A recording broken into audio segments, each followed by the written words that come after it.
You know what? All right, yeah. Let's just get right into this. And welcome back to the Millennial to Millionaire podcast. As always, this is your host, Paris Pierre Grant. And on this special episode, I'm actually joined by a very special guest.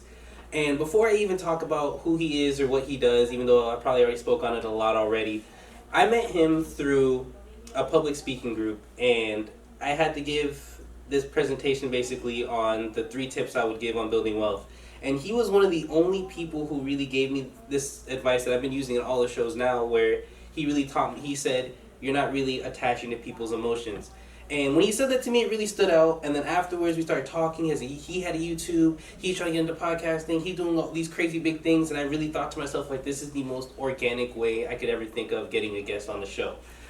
So, with that backstory, I am super proud to welcome my good friend, or semi-good, well, we're good friends now, yeah. We're my good friend, Max Cruz, a top commercial broker in Miami, all-around great guy, a lot to teach, amazing, amazing man, and yeah, we're going to get right into it. So, for my guests who do not have the pleasure of knowing who you are, can you give me a quick little breakdown of who you are, what you do, how long you've been doing it, where you do it, and most importantly, why you do it? Man, Paris, I need to bring you everywhere I go so you could introduce me just like that. That is amazing. As Paris mentioned, we met at Toastmasters, a group that I personally love, and build a whole bunch of connections through that group. And connecting with individuals like Paris has really taken myself personally and my business to the other level. So who am I? My name is Maxim Cruz. I am a mix of half Russian, half Dominican. So I'll start off with that crazy story. I was born in Moscow, Russia, so I do speak Russian, and I lived through the USSR communist times until 1995. Obviously, communism ended in 1992, and I don't have a lot of recollection about the bad times of communism, but I have some experience with that. So then I came to the United States at the age of 10 to my Dominican father, so that's how I learned Spanish and got to experience that whole part of the culture. For the last 13 years, I have been focusing primarily in real estate. I went to school up in the Northeast, north of Boston, Massachusetts, so lived in the cold weather.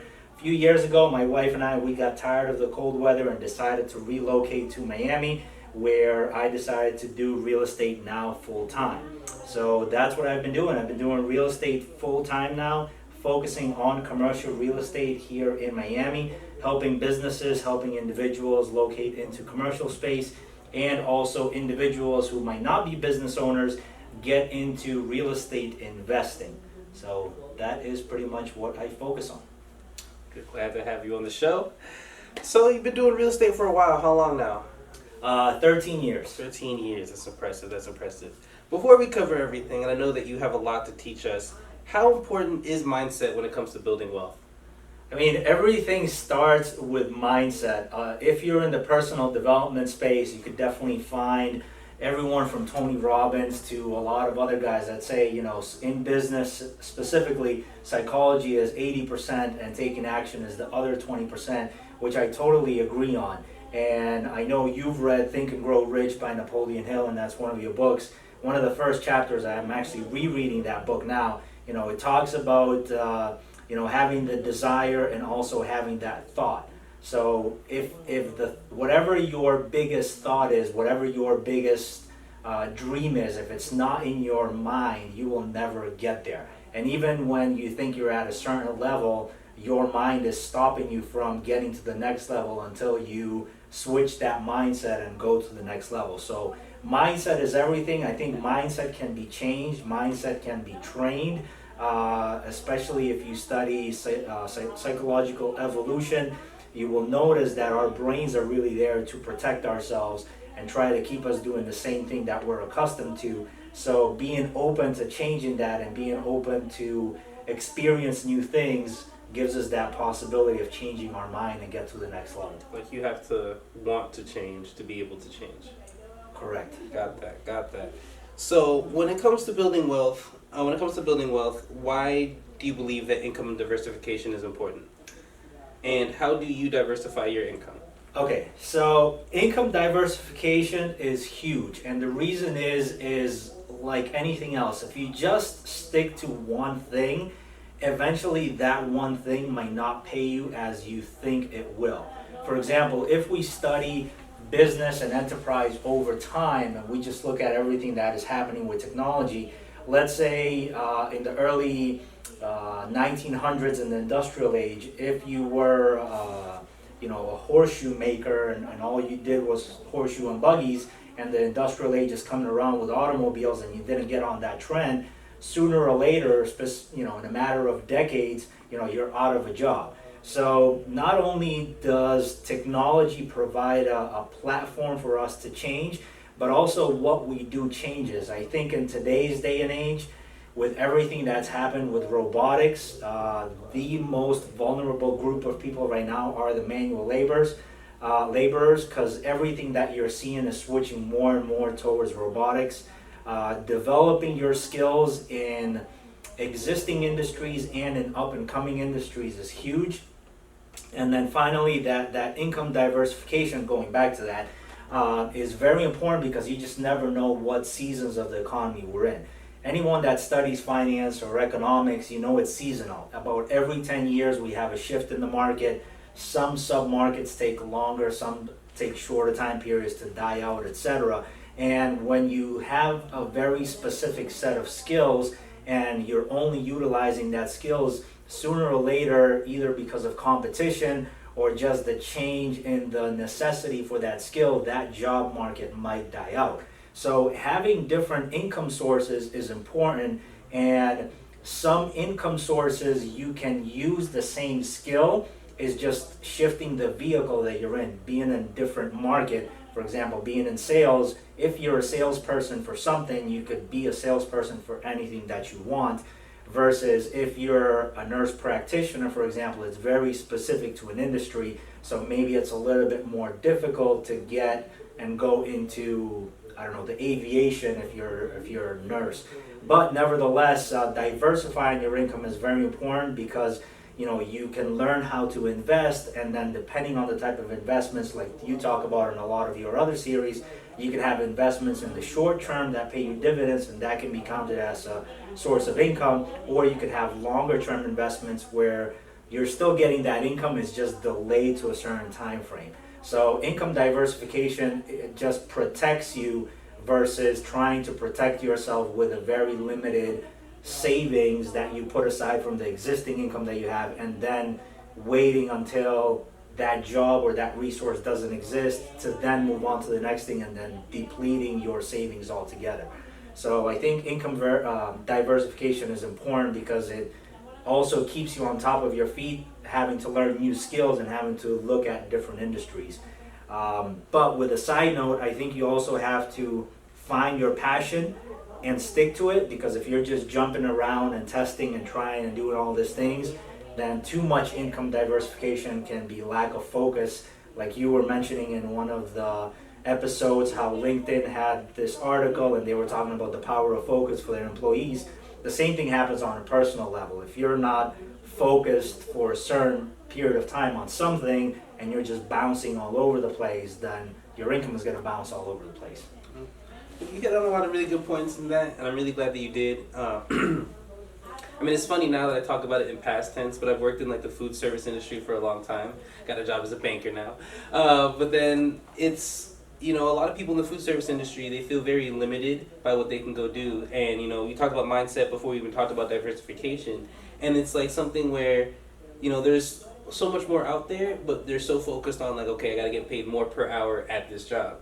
But then, if this job isn't here one day because of automation, then what are you going to go do? And I think it's something a lot of people don't think about. And I also do think I'm glad that you brought up also like not to focus so much on diversifying, like diversification, where you just kind of dilute everything.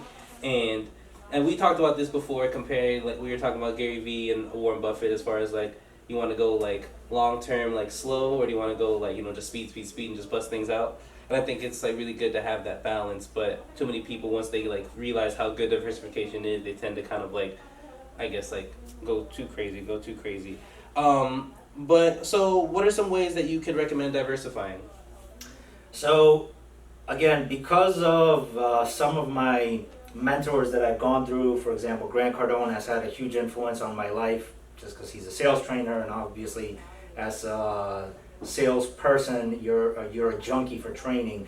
Um, you know, being able to diversify income is very important. So the first thing that you need to do is you should find what it is that you like to do. And I actually thought of you the other day when I was in New York. If you go to the New York Library by Bryant Park, there's a picture there. Sorry, not a picture. There's a person's name that's set in stone right at the entrance, and I actually brought this for you to see it. I took a picture of it. But the other founders, not the other founders, but the other people that had made a contribution towards the library, their names was on the wall. So this person, Martin Radke, he arrived in New York City as a florist. So he used to do gardening, etc. And once he arrived to New York City, he's like, well, it's going to be very difficult for me to make a full-time living in New York City, especially where it's seasonal with the snow, etc. So what he ended up doing is he still worked his passion, but he went to that library every single day and learned how to trade in the stock market. And that's when, how he became a multi-millionaire in the early 1900s. And once he died, he put all of his savings and everything that he ever earned from the stock market, he gave it back to the library. So the best advice that I always tell people is, if you really like what you do, try to become a master at that and try to be passionate about it. But then when you're going to diversify your income, look at investments. What type of investments can you do in order to get that type of income? If you completely hate the industry that you're in, well, you got to you got to draw a line in the sand and say, hey, I'm tired of the situation I'm at. I need to go ahead and move into a different industry. Let me go figure out what I like. Let me go figure out what other opportunities is there. And opportunities are everywhere around the corner. You just got to be open to them. But just like the example that you were saying about the food industry, where sometimes people feel that they're stuck and they can only work the time and look for ways that they can earn more per hour, you kind of get this tunnel vision. So, going to the different Toastmasters, going to different events, meeting with different people that are at different levels than you are, opens up your mind to a whole lot of different opportunities where you can find something that you like and then make the switch. Got it. Real estate is the name of your game. So what you said, you help individuals, businesses, and people that want to start off investing in real estate. So can you give us like a quick little crash course, a couple tips and tricks? What would your whole take on it? And mind you, there is no time limit on this, so you can go off forever. We want to hear about it. All right.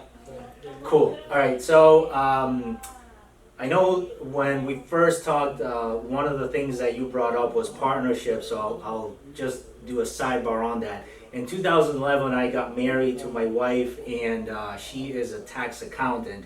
So because she was going to school for tax accounting, and she grew up seeing her mother being an accountant, and her mother has several businesses, she came from the background of having that investment business mentality. When I was growing up, my father switched from construction to real estate, so I always saw my father brokering deals, but he never directly invested into real estate. So in 2011, my wife and I decided to get married, and we actually postponed our wedding ceremony in order to buy our first piece of real estate. So if you're just starting off, the best resource that you could look into is the FHA program, which is the First Time Home Buyers Association. Pretty much every single city in the United States has a program for first-time home buyers, where even if you have little income or below a certain standard of income, so let's say you make even less than $30,000, there are programs available that have down payment assistance, certain affordable housing that developers build that have tax incentives for them. So there are always opportunities available for even people that don't have a lot of income to start off with something.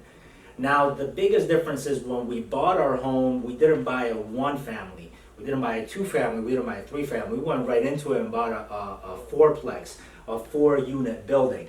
So right away, we did the numbers on it, and I think the down payment at that time was 3.5% of $250,000, and then we got the seller to provide us with closing cost assistance. So all in, we were like $5,000 for the property, which is less than sometimes just the deposit that you have to do on a rental unit on certain markets, depending where you are.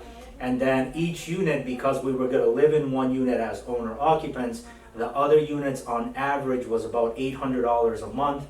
So 800 times 3 is $2,400. Our mortgage was $1,600. So we're living for free. Our property is cash flowing, so we have that $800 extra every month, and that's how we were able to start off paying our student loans.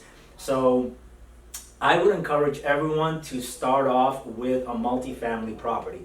I know it's a lot of work. I know it's different, especially if you grew up in a cul-de-sac, single-family home in a nicer neighborhood, all that.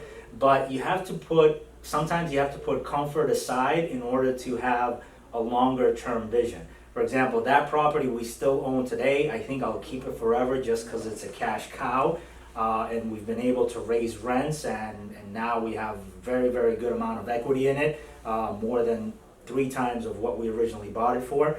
That just goes to show you the value of real estate appreciation. But nevertheless, you could start off with a 2-family.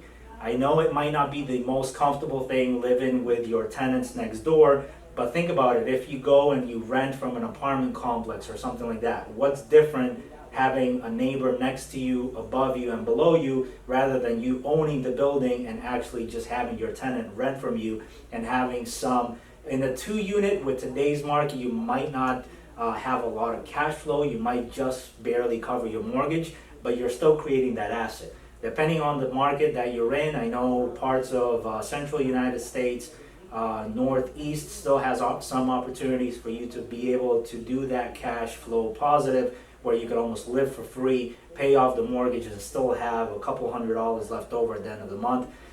So I would encourage everyone to start off with that.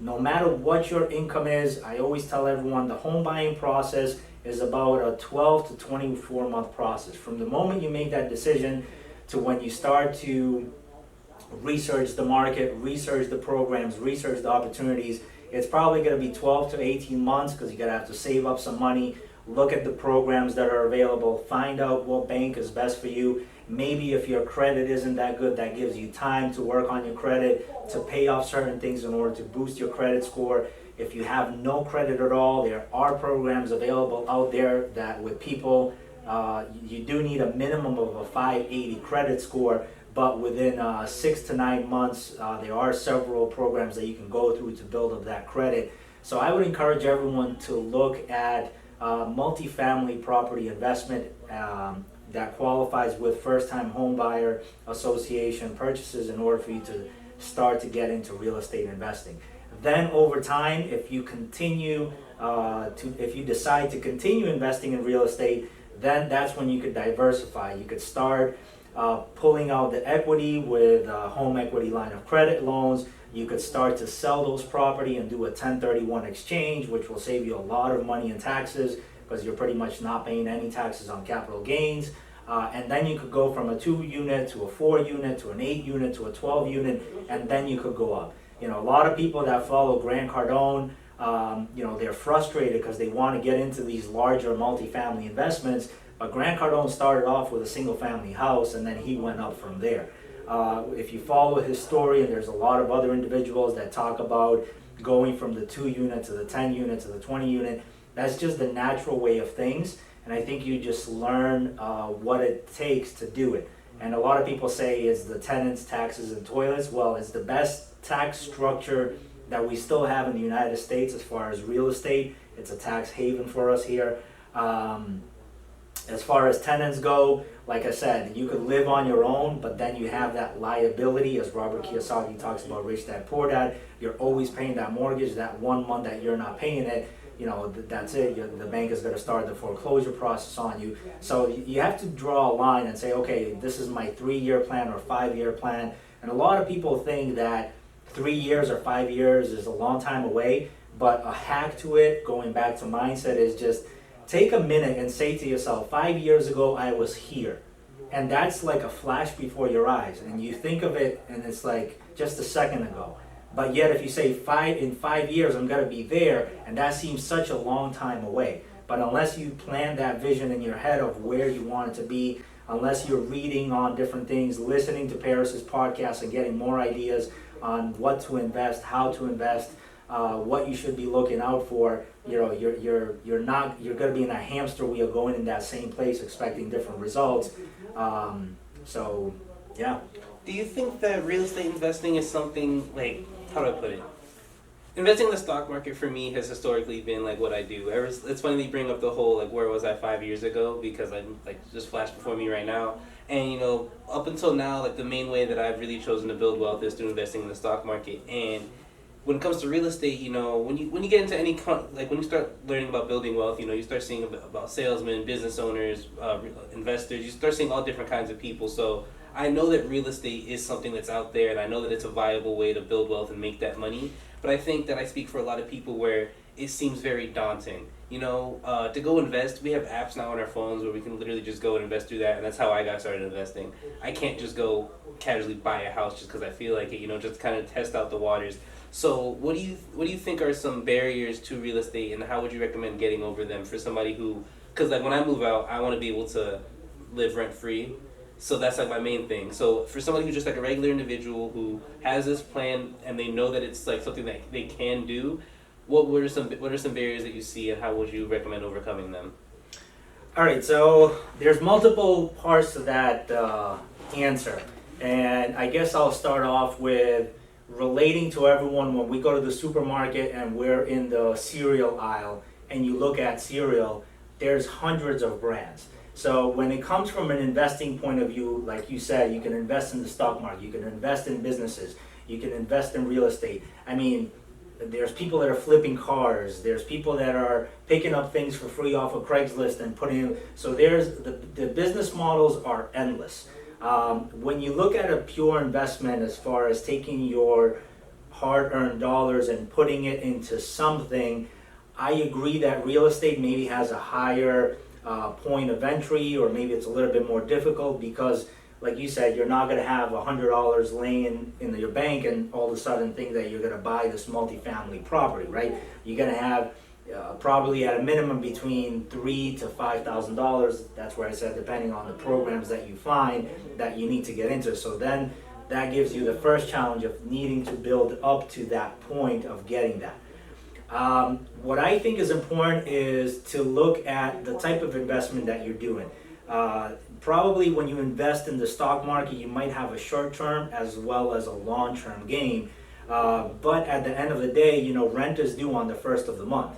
So no matter how your stock portfolio is performing, your personal finances, you still have to look at your personal finances like you're running a business. Look at it every single month, what it is that you're spending versus what it is that you're earning. Are you cash flow positive? Unless you become cash flow positive, it's impossible for you to even think about doing any sort of investing. That's why I think a lot of people got burned in 2008, because over a long period of time, they had very little disposable income that they could reinvest in, and they felt that by taking that little income and putting in their 401k or whatever retirement program the different businesses had, that eventually they were going to be secure. But I think now that we've learned that lesson, it's our responsibility to say, okay, I'm going to run my household like a business. Let me really figure out what my numbers are at. And trust me, when you have student loans, when you have life in front of you and you have to pay for certain things, and like you were saying in your last episode about Black Friday and Cyber Monday shopping, you got to make that decision and say, hey, you know, I don't really need another TV just because it's on sale, because I have this plan that I'm working. So yes, there is a barrier to entry, but what I will tell everyone is start looking at it on a monthly cash flow. If you own income producing real estate, which again, I consider a 2-family home income producing because you have that tenant that's renting from you. Every single month when you balance out your books and you say, okay, my mortgage is $1,800, and my rent that I'm collecting from my tenant is $1,700. That means my personal amount of money that I need to put in to pay the mortgage in order to live where I live is, let's say, $100. And by giving that number, I'm already including taxes, insurance, your homeowner's insurance, as well as your mortgage payment for principal and interest. So I'm including that number in there. So pretty much where you say, okay, my living expenses now went from $1,700 a month to $100 a month, that should theoretically and practically mean that you have $1,600 left over that now you can say, okay, I'm going to pay off my student loans, or now I'm going to go and take a course in nursing and do that part-time while I still work this restaurant job or whatever it is I'm doing. So I think that's what real estate allows you to do versus other investments. I think they're more long-term planning things. And then the business side, for example, the whole flipping and picking up things for free off of Craigslist and putting them, you're still trading your time for dollars. So again, I think it just depends where you are in your life and where you want to be. You just have to trace that line and say, okay, I'm not willing to do this anymore, and this is my plan for the next 24 months. Don't think it's just like a light switch and then today you're going to wake up and say, boom, that's it, I'm a real estate investor, and that's it, I'm going to be a millionaire in 30 days. I mean, there are ways of doing it in real estate. I know a lot of people do wholesaling and etc., which is buying real estate contracts and then reselling them to investors. But it takes a lot of work. There's still a lot of knowledge that goes into it, and it just depends on what it is that you want to do. Something I want to ask you about, because I didn't think to bring it up till just now. I was talking about it like jokingly, like I can't just go on my phone and go buy like a house. But in this new wave, I guess, of automation, where you said earlier that technology is kind of taking over anything. Is there anything that's going on, I guess, like in the tech space that kind of is intruding into, I guess, real estate? Because I just my last episode, well, it's not my last episode now, but I just talked about like how robots are like algorithms now are replacing a lot of jobs with like money managers, people who like make price and risk models. Is there any kind of like threat like that in the real estate market, or do you think it's always going to be one of those things where like a real person is going to be the one doing it? I think the home buying process is going to change.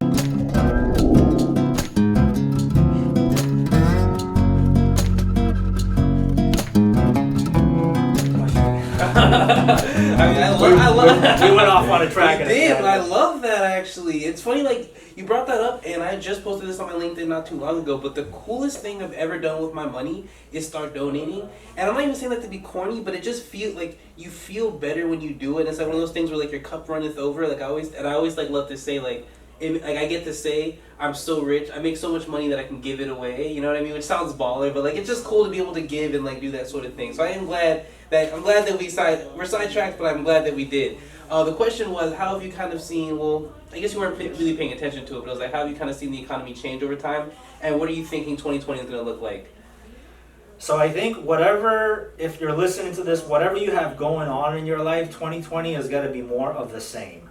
Unless you specifically choose to change something about your life, nothing for you is going to be different. Now, overall, with the economy, we've had the longest bull run that we've had in the U.S. economy. From what I'm seeing on a real estate perspective and talking with a lot of different investors, not only in real estate, but also in the stock market and in different types of businesses, everyone is very, very positive. Obviously, we have the elections that are coming up.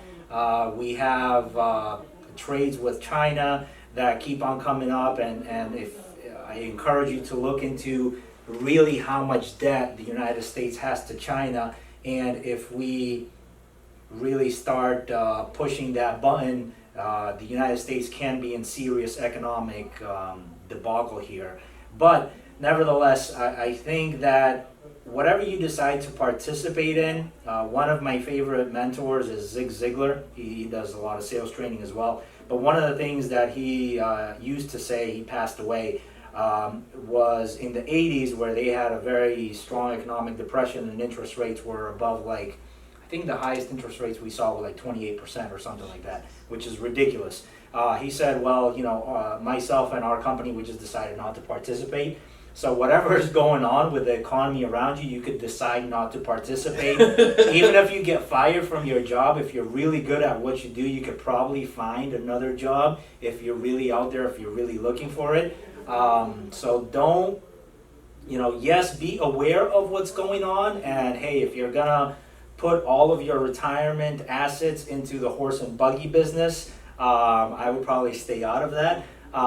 But again, just be aware of what's going on, but at the same time, be conscious enough to say, okay, well, the world is coming to an end and I choose not to participate and I'm going to make smart decisions. And I think you mentioned this on one of your episodes where you don't want to be too optimistic and have that 70% rule where it's like, okay, well, I'm at a loss, but before I lose more, I'm going to sell and I'm going to reinvest or do something else. Kind of have that view in your life and understand that the economy is always cyclical. Every certain amount of time it goes up, every certain amount of time it goes down. Yes, in 2007, we had the 2007, 2008, real estate was for sale, everything was 50% off, and I wish I would have been there at that time. I wish I would have smart enough, but it wasn't my time. We are going to see another adjustment in real estate. It might be 10%, it might be 20%. I don't think just because of the increase of the population in the United States, especially in southern states now, not only because of the tax factors, but also a lot of people are retiring. Population in Florida, Texas, even California is increasing because a lot of the concentrated population that was in the Northeast, up in Chicago, even up in Seattle, where some of these financial markets are located and you have very, very large, dense population, those people are now moving to the warmer climates. So you're going to have kind of these micro economies where the New York market might be going down the chute, but yet the Houston market is, year over year increasing 20%. So it's very cyclical. It's very sometimes location oriented when it comes to real estate. Economy as a whole, automation is like we were talking in the beginning, automation is switching things a lot. So, if you're working at this job where it's a lot of manual labor and you're seeing, hey, the company is bringing in more robotics or bringing in more software, more logistics, maybe start to look for a way where you can get more experience or more hands-on training on that technology aspect of things versus relying on just packing boxes and taping them up manually and moving the things from one side of the warehouse to another. So just being aware of how the marketplace is shifting as a whole is more important than trying to forecast and predict what's going to happen as far as a 20-30% increase or decrease in the market. Well, the way you speak, man, good stuff. And if it wasn't enough already, could you leave us off with 3 tips, tricks, strategies, anything you want to leave my audience with before we head out of the show? Just anything. It doesn't have to be about. It could be about real estate. It could be about mindset. It could be about family. It could be about anything. Just 3 tips and tricks, or just 3 things you want to leave the audience with. All right. So the first one is, I believe that God placed us all here at this specific time, at this specific location for something. It's up to us to find out what it is that we're here for.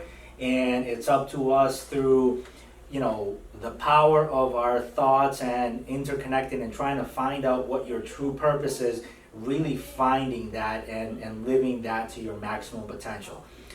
If you're listening to in the United States, United States will always be a country where not only personal credit but business credit is very important. So it's very important that you understand credit, that you manage credit, not only for investing, but everything with your personal car insurance, to being able to rent an apartment, to being able to buy real estate, even get a job at a financial institution. As you will know, they actually run your credit, and if you're below a certain threshold, more and more will be able to see that people that are going through the citizenship process, now credit is becoming a factor. So even for you to become a citizen, it's got to be very important for you to be able to understand how to manage credit, and that all relates to managing your finances on a better and a deeper understanding and being more efficient with it. So I think that's very important. And then last but not least is, focus on the top line. A lot of this I got directly from Grant Cardone. If you listen to Dave Ramsey, which on some things I agree with him, but other things I don't. Even Dave Ramsey talks about, hey, if you want to get out of debt, you need to produce more income. If you're living at a certain point where your annual expenses are $40,000, but you're only making $36,000, you're gonna be in the red. And until you earn more income and find a way to earn more income, you're always gonna be in that, robbing Peter to pay Paul type of situation. So I think focusing on income is huge. And once you start to be cash flow positive, that's when I think you could start to say, okay, well, I'm going to start to do some investments in order to rely things on my future. Definitely it's important to look into the future and start to think about investing into something.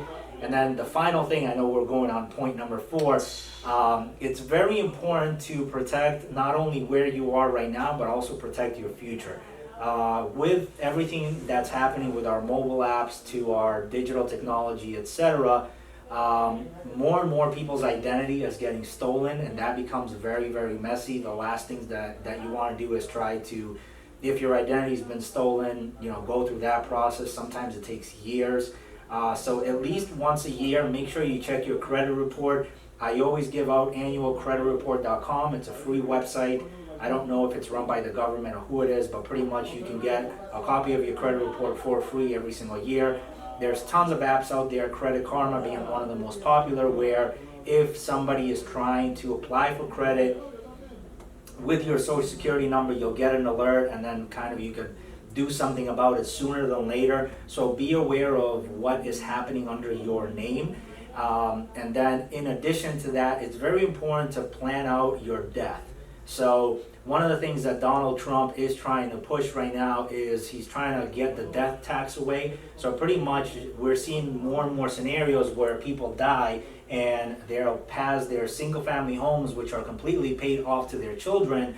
But because of the way that those homes are set up, and because of they didn't do the right will or trust, all of a sudden those homes, when they are being passed on to those children, well, now they have to pay an estate tax on it. And a lot of the times the children don't have the resources to pay those taxes on that estate tax property, and then those homes have to be sold. So now the children are not only facing an estate tax, they're also facing a capital gains tax. And then if you don't do that fast enough and you don't have money to pay the maintenance on that home or to pay real estate taxes, then all of a sudden you get an eminent domain, which is the government actually taking your property away from you because of, you're not being able to pay the city taxes from you.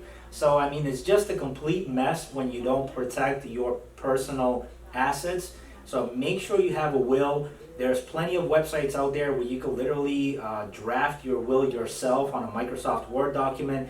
Most of the states in the United States, it does have to be signed by you and notarized by Notary Public. But even if you own, a nice piece of clothing and your car, just get a will done for yourself and just say, hey, when I die, give the car to my brother or sell it off or whatever and cremate me. I don't want the bugs to eat me under the earth. And especially if you have some assets, if you're listening to this and your parents have some assets, make sure that they set up a trust. It's very important to have a trust set up. And if you look at the way that trusts were done, when you have a trust, it's like having a big box, right? And that box, things like your car insurance, your car title, your house title, those are all envelopes that you're putting into this big box. So same thing with the business. When you have the business under the LLC is like an envelope that's holding those things and you're putting into that box. Well, because you control and own that trust, when you pass that trust, you could say, okay, as a trustee, when I pass away, now I'm going to assign Paris to be the trustee of that trust. All of a sudden, you're avoiding estate tax.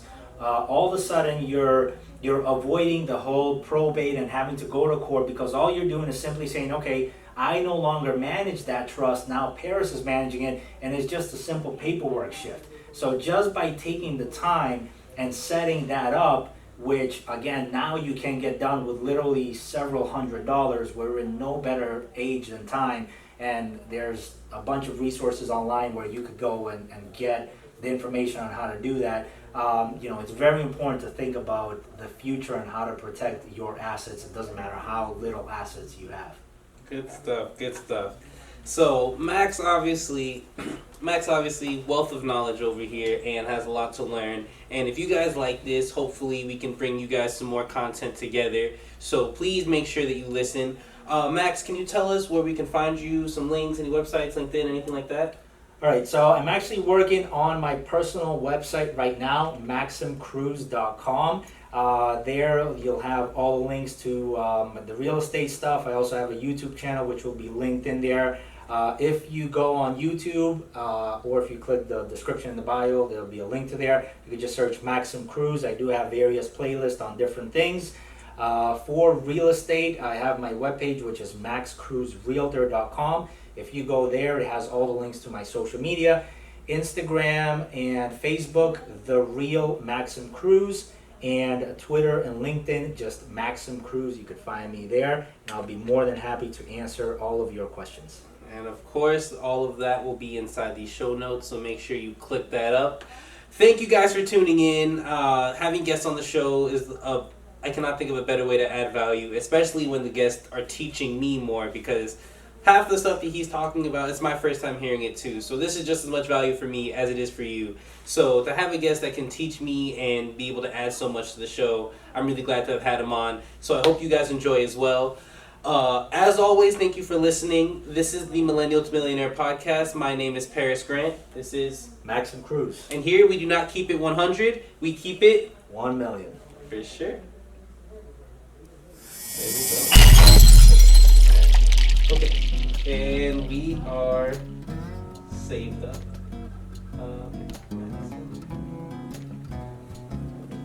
Honestly, it went way better than I thought it would. Yeah? You did amazing, bro. Thank you. Yeah, that was great. That was honestly it was great. I was a little worried about it because I didn't give you the script before, so I was like, damn, I don't know if it's gonna be too on the spot. But the way you answered the questions was honestly, this is something I would listen to, even if it wasn't my own podcast. That was really good.